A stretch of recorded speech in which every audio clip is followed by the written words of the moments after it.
السلام عليكم ورحمة الله وبركاته دمان أصحابتك وحرن كنا كسمودا يوتيوب soo dhawaad intaana muuqaalka u guda gelin fadlan like saar lana wadaag asxaabtaada. Maxamed bin Caamir wuxuu ka mid ahaa madaxdii ugu magaca weyneed ee soo martay dowladda Andalus oo ka dhisneyd dalka Spain. Maxamed bin Caamir noloshiisii hore wuxuu la noolaa laba nin oo dameerlayaal ah. Maxamed bin Caamir iyo labada ninba waxay ka shaqeyn jireen arrimaha dameeraha iyo xanaaneyntooda, dib ayayna ugu ganacsan jireen. Shaqadaasina waxay ahayd shaqooyinka ugu liita waqtigaas. Waxaa la sheegaa meesha ay dameerada ku xanaaneyn jireen inay tahay magaalada Dubai. Haweenada ka mid ah iyagoo wada sheekeysanaya Maxamed bin Caamir wuxuu yidhi, bal ka warama haddii aan noqdo amiirka Andalus maxaad iga codsan lahayd? Labada nin qosol intee la jeesteen ayaa aamusay. Wuxuu ku yidhi, maxaad la aamusan tihiin? Waxay ku dheheen makaa dhaba.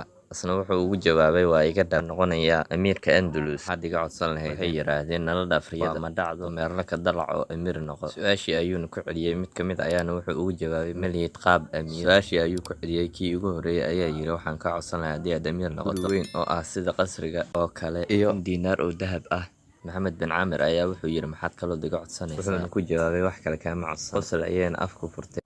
Maxamed bin Caamir ayaa ninka labaad wuxuu ku yidhi, maxaad iga codsan lahayd haddii aan noqdo amiirka Andalus? Ninkii ayaa ugu jawaabay, amiir noqotaa waxay ku jirta intuu curka ku jiro. Maxamed bin Caamir kamuusan quusan ninkii, su'aashii ayuuna ku celiyey. Ninkii ayaana mar kale wuxuu ku jawaabay, haddii aad amiir dushiisa saartidna askartaada ugu wareejiyaan magaalada oo idin hana dhahaan dambiil ciddii la macaamishaa jeelka la dhig. Maxamed bin Caamir waa uu ogaa inuu dameer la sii ahaado aanan ku noqon amiir, sida awgeed iska dhaadhiciyey inuu himiladiisa ku gaari karo inuu noqdo askari. Wuxuuna qortay askarinimo in muddo markii uu ahaa askari waana la dalacsiiyey, wuxuuna noqday taliyaha ciidamada Qurduba. Kadibna wuxuu noqday wasiirka gaashaandhigga. Markii uu ahaa wasiirka gaashaandhigga waxaa dhintay boqorkii xukunka hayay. Xukunkana waxaa dhaxal ahaan u helay inankiisii weynaa oo la oran jiray Mu'ayid Billaahi. Wiilkana wuxuu jiray 10 sano, waxaase laga maarmi waayey la taliso wiilka yar. Dambeena reer Andalus waxay ku heshiiyeen inuu xilka u qabto Maxamed bin Caamir. Isagana wuu iska bedelay, wuxuuna ku bedeshay Xaaji Mansuur. 3 sano kadib ayuu soo xasuustay saaxiibadiisii ay isku shaqada ahaayeen iyo arankii dhex maray, wuxuuna boqorka amar ku bixiyey in la soo raadiyay raggii. Muddo kadibna waa loo keenay boqorka. Bin Caamir ayaa labadii nin wuxuu ku dhahay, miyay xasuustaan? Labadii nin ayaa wuxuu ku jawaabay, dabcan waan ku xasuusanaa. Wasiiradiisa ayuu ugu sheekeeyey wax soo kala dhex maray isaga iyo raggaan. Caamir ayaa ninkii ugu horreeyay wuxuu ku dhahay, maxaad iga dalbatay? Ninkii ugu horreeyay asigoo kalsooni buuxda ka muuqata ayuu sheegay wax waliba uu ka dalbaday. Maxamed bin Caamir ayaa ciidamadiisa wuxuu ka amray in la siiyo ninkan wax waliba oo dalbaday. Maxamed bin Caamir ayaa ninkii labaad wuxuu ku dhahay, maxaad iga dalbatay? Ninkii labaad asigoo argagax iyo cabsi ka muuqata ayuu wuxuu yidhi, waxaas waqti hore ay ahaayeen waana la soo dhaafay. Bin Caamir oo wejigiisa xanaaq fara badan ka muuqda ayaa ninkii su'aashii ku celiyey. Ninkii ayaana ku jawaabay, waxaan kaa inaad dameer dushiisa saarta askartaaduna ay ugu wareejiyaan magaalada, askartaaduna ay dhahaan dambiile ciddii la macaamiishaa hala dhigo jeer. Bin Caamir ayaa ku yidhi ciidamadiisii, ku sameeya sidaas ilaa uu ka ogaanayo inuu Ilaahay wax kasta u qadaray dhici karaan, bini'aadankuna gaari karo himiladiisa. Waxaan rajaynayaa inaad muuqaalkan ka faa'iiday. Haddii uu ku anfacay, like saar lana wadaag asxaabtaada, fikirkaagana noogu reeb qaybta commentiga.